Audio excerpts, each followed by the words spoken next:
Warren, we are seeing dark economic clouds gathering when we look right across the board. You were asking about the top issues of concern. Check it out. In the last 4 weeks, jobs in the economy has jumped 6 percentage points as the top national issue of concern. It's at around 23%, followed by concern about Trump in the U.S. at 12, inflation at 11, healthcare at 8, immigration at 5, and peace at around 4. But, the big takeaway here is that is a significant increase. It speaks to the pressure that our Canadians are under to pay for the groceries and now to pay for the gas. Tough times, guys. Tough times have befallen us. Today is Monday, April 6th. Happy Easter to everybody. To everybody that celebrates Easter, happy Easter. Hope you guys had a wonderful time, enjoyed it with the family. Having a bit of a bad hair day today. Sorry for for that. Have a article take really tying into the whole topic of what Canada's position is in the global economy when it comes to energy, because energy is one of Canada's top differentiating factors, across the board. With the natural gas, we have the oil, we have uranium, any type of energy, Canada really has it in abundance, right? But Canada is absolutely never taking advantage of it. So this is, from a commercial standpoint, I believe a great article, because what we're going to get into here is that Canada is the world's 5th largest natural gas producer. And that, guys, we literally have more coastline than any country on earth, and we're sitting very close to the Asian markets than any other major gas producer in the Western Hemisphere, guys. And we're the world's 2nd largest LNG exporter just went offline, and that's Qatar. And so as Asian spot prices surge past that 90% in a single month, global customers that are looking for a reliable alternative and partner right now, both in Asia as well as in Europe. And, we're just blessed to be in between both of them. I mean, there are oceans separating us, but we're relatively close to both continents. And where are we? Where are Canada's big export opportunities for LNG? The U.S. is making headwinds all over the place when it comes to LNG exports. Canada's nowhere to be seen. And Canada's answer to all of this, guys, is just the one terminal that was opened last June in BC, and we have 2 more under construction, but they're not going to be ready until 2028, guys. And we have a major projects office that has not fast-tracked a single project yet, even though they've been operational for almost a year. And let's get into it. The Middle East conflict and U.S. trade tensions have amplified the need for Canada to ramp up exports of liquefied natural gas to Asia, the chief executive officer of TC Energy Corp says. The United States far outpaces Canada in the race to supply LNG globally, CEO Francois Poirier said in a speech to the Canadian Club of Ottawa that was webcast on Tuesday. Geopolitical events have presented Canada with a generational opportunity, he said, but to seize it, Canada must improve competitiveness and attract global capital to build big things again. And I want to stop right there, guys, and really kind of break that down a little. Canada is the world's 5th largest natural gas producer, guys. We have more coastline than any country on earth and sits closer to Asian markets than any other major gas producer in the Western Hemisphere. In 2013, there were more than 20 LNG export proposals, guys, for terminals in BC, and almost all of them are gone. We haven't done anything with any of them, really.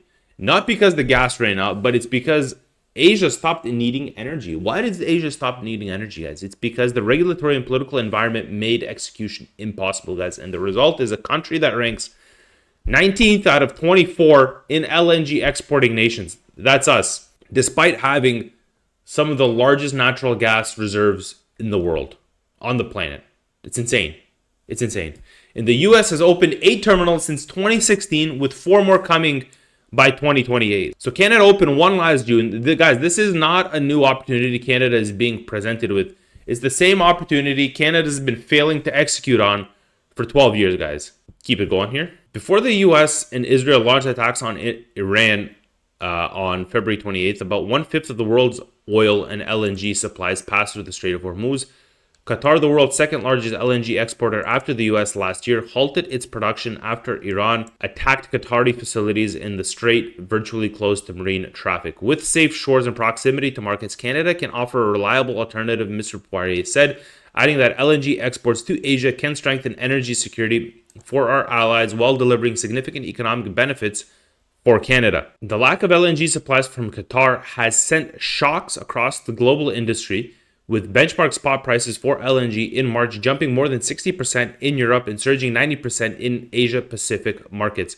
Guys, let's stop right here and kind of break this down a little, because the world's second largest LNG exporter just went offline. So Qatar went offline because all hell is breaking loose in Iran. So Iran attacked Qatar's facilities to really destabilize Western energy stability, essentially. So that Strait of Hormuz is now closed, guys. It's basically closed. So 1/5 of the world's oil and LNG supply passes through that strait. So that's 20%. It's a pretty big problem. It's a pretty big problem. Spot prices jumped 60% in Europe and 90% in the Asia Pacific in a single month, guys. And global customers are looking for reliable alternative partners now. Canada has safe shores. Canada has proximity to Asia. Canada has abundant low-cost natural gas. And what Canada does not have is the actual export infrastructure to answer this moment at any meaningful scale. It has one terminal that it opened up last June, guys. And the next one is not due until 2028. That window is open. Canada's watching it from the sidelines, basically, because our red tape kills any potential project, any ability for us to move quickly on any opportunity, let alone actually developing independent national strategic infrastructure so that Canada doesn't have to deal with these price shocks that exist globally. Now, I've read in the comment section before that even if Canada had coast-to-coast pipelines with supplying itself, we would still be susceptible to global prices. Yes and no. Yes and no. Because if you supply your own nation with your own energy, you basically determine the price your nationals, your citizenry is going to be paying for that oil and that gas and any other energy. You dictate that. Now, you can go by the market prices, but you don't have to go by the market prices. Case in point, energy in Russia is basically free. Natural gas, because of the abundance of it in Russia, it's basically free. Now, they could be charging always market prices for natural gas, but they don't. Because they don't have to. They just don't have to, because the supply that they have for their own people far exceeds the needs of their own people and their own industry. So they provide their own companies, their own people with extremely low energy prices, and they just live like that because they're doing a favor for their own people. Why would everybody in Russia have to pay market prices for natural gas? They don't do that. Just like how in Saudi Arabia, oil is dirt cheap. Oil in Saudi Arabia is dirt cheap. Gasoline, diesel prices, they're unbelievably low. They don't follow the dictates of global prices. So you can actually kind of work around that in any which way you want. Let's keep it going, though. Let's keep it going. Prime Minister Mark Carney announced in September that LNG Canada's Phase 2 expansion plan made the list of major projects of national interest to be considered for fast tracking. In November, Mr. Carney said Ottawa has added Nisga's nation-backed Sea Listens LNG in northwestern BC to the growing roster of plans to be submitted to the Major Projects Office, which is seeking to expedite a wide range of developments in sectors such as energy, mining, and infrastructure across Canada. It is very encouraging that the federal government has acknowledged the problem and created the Major Projects Office to cut through and clear up permitting timelines, Mr. Poirier said. He says, the generational success will depend on our ability to execute, not by our ability to follow process. It is time to own the economic podium. This is coming from a CEO of an energy company. It's time. So it's a generational success will depend on our ability to execute, not to follow process, guys. So and that's exactly it. How quickly can you move? How quickly do you recognize strategic interests for a nation, for your own nation? Guys, Canada's federal government responded to a generational LNG opportunity with the Majors Project Office mandated to fast-track natural resource development. It has not fast-tracked a single project. Canada does not have a shortage of offices. It has a shortage of output. The LNG proposals that died in BC over the last 12 years did not die because there was no office to shepherd them through. They died because the regulatory and political environment made building impossible. Creating a new layer of bureaucracy to cut through bureaucracy is not a solution. Let's make an office to cut through the other offices, but they still need various approvals. Yay, we've really helped ourselves. We're just bursting with prosperity right now, guys. All they're doing is actively rebranding an existing problem. Global customers are looking for a reliable LNG supply right now. Canada's answer is an office, a fast-track list, and a construction timeline that runs to 2028. Guys, announcements are not terminals. Process is not output. The market is not waiting. And our politicians just keep making these big political speeches and nothing else. And that seems to be coming from all sides of the political spectrum. Why all of this matters to Canadians is that natural gas, guys, is underneath Canadian soil in enormous quantities. The world is desperate to buy it right now. Canada can't sell it fast enough because it does not have the shipping terminals to do it, guys. And that gap has a direct cost to every Canadian.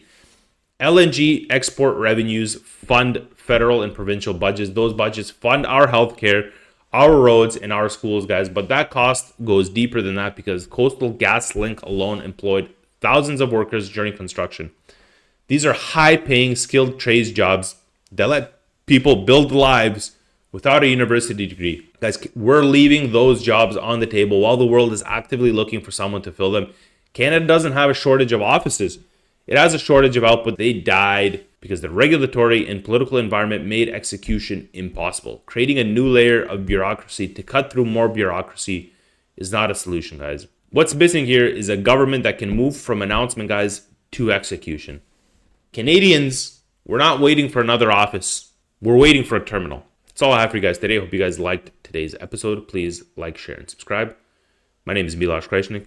Stay informed, stay curious, and God bless Canada. This is Canada. Maple syrup and La Cabotay. Ay, kick your ass all hockey season. Ay, ay, now teach me riding horses. Ay, yeah.